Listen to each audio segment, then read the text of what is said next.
Então hoje a gente vai falar um pouco sobre a evolução do flagelo bacteriano. Essa aula aqui faz parte da nossa série de aulas sobre bactérias. E por que eu parei as aulas, dei uma pausa nas aulas para falar especificamente sobre esse tópico? Bem, porque apenas a menção dessa estrutura de bactéria chamada flagelo bacteriano, ela traz à tona uma hipótese pseudocientífica chamada design inteligente. E o que é o design inteligente? O design inteligente é uma hipótese pseudocientífica que surge como forma de reabilitar o criacionismo, dando uma roupagem pseudocientífica. Então, o que diz a teoria do design inteligente? O design inteligente diz que a variação na vida é melhor explicada a partir de uma origem em um designer ou um projetista perfeito, e não tendo como origem da variação na vida a evolução. Daí a gente consegue perceber aonde isso que dá. É basicamente criacionismo disfarçado de ciência. Então é uma característica muito comum de pseudociências essa tentativa de parecer científica. Então, ao invés de Deus, eles usam o termo projetista com um objetivo. Então, qual é o objetivo principal dos proponentes do design inteligente? Seria desmentir a evolução fazendo estudos? Seria provar a partir de estudos científicos que a evolução está errada?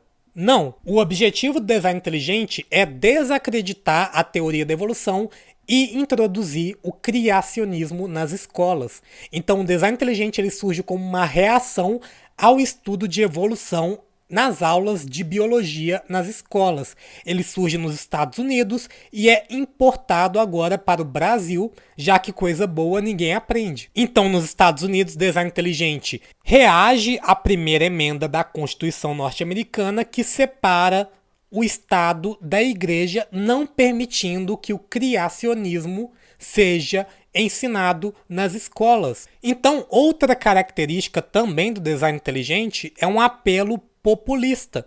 Então, desacreditar a teoria da evolução não é um esforço feito dentro da academia, em sim um esforço feito na consciência popular. Então, os defensores do design inteligente tentam convencer o público leigo de que a evolução é falsa para ensejar um movimento que introduza o design inteligente, leia-se criacionismo, no currículo escolar. E aí, qual que é um dos principais argumentos dos defensores do design inteligente? O design inteligente, ele tem como pilar, principalmente, o argumento de complexidade irredutível. Então, o que é a complexidade irredutível?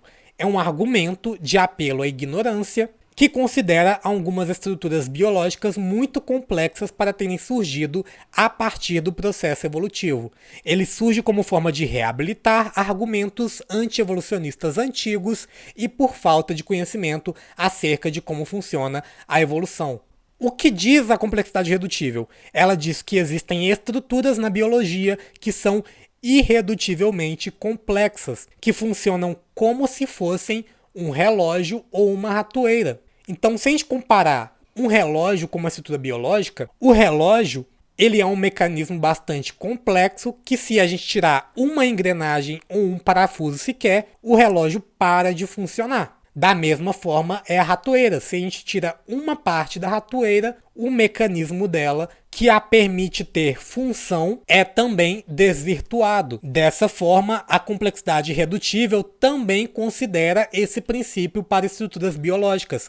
Então, se a gente tem uma estrutura biológica como o flagelo bacteriano, se a gente, na teoria, tirar uma parte do flagelo, ele para de funcionar. Logo, ele não poderia ter surgido a partir do processo evolutivo, que, de acordo com os defensores do design inteligente, funciona por adição de peças não funcionais até formar uma estrutura complexa com funcionalidade. E aí, por que a complexidade irredutível é um argumento de apelo à ignorância? Porque, chegando a essa conclusão de que tal estrutura não poderia ser formada pelo processo evolutivo, logo a causa dela é Deus. Só que os defensores do design inteligente não vão dizer que é Deus, eles vão chamar de projetista para disfarçar o criacionismo que eles defendem de teoria científica. Daí fica mais fácil de propor como algo a ser ensinado em escolas e de ser adotado no currículo escolar. Daí a gente chega no flagelo bacteriano. Então o flagelo bacteriano é um mascote do design inteligente. Ele é adotado como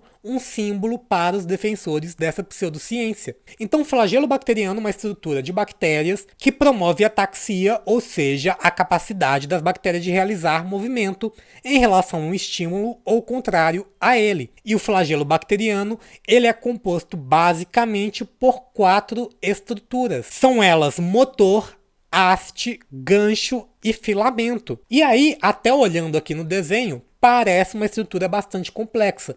E na realidade é até mais complexo do que o que está representado aqui. Então, além de possuir essas 4 estruturas principais, o flagelo bacteriano ele é composto no total por 42 tipos de proteínas diferentes. Só que quem propõe o design inteligente esquece propositalmente que das 42 proteínas que compõem o flagelo bacteriano, 21 delas possuem alguma função.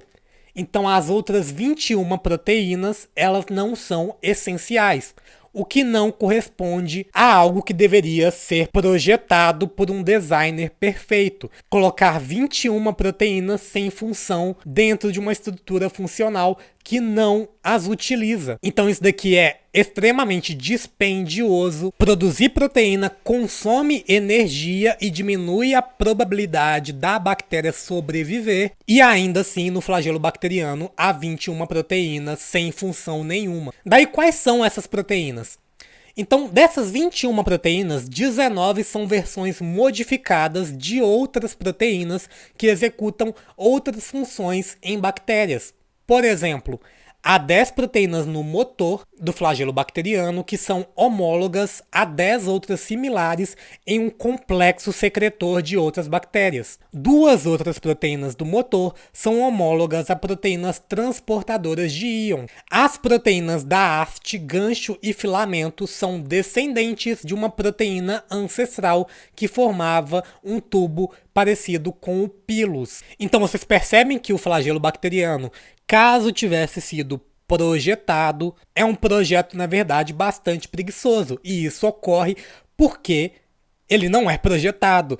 Ele possui uma origem evolutiva. E para a evolução é comum que estruturas antigas assumam outras funções completamente diferentes das quais elas desempenhavam em seu surgimento, formando estruturas de atuação distinta. Então, um exemplo disso é, por exemplo, o injectossomo. Então, o flagelo bacteriano é molecularmente muito semelhante ao injectossomo, estrutura utilizada por algumas bactérias para injetar toxinas. Esse mecanismo de aquisição de função de uma estrutura formando outra, utilizando-se de partes que antes eram e desempenhavam outra função na estrutura antiga, é chamado de exaptação. Então, exaptação é outro fenômeno evolutivo muito ignorado pelos defensores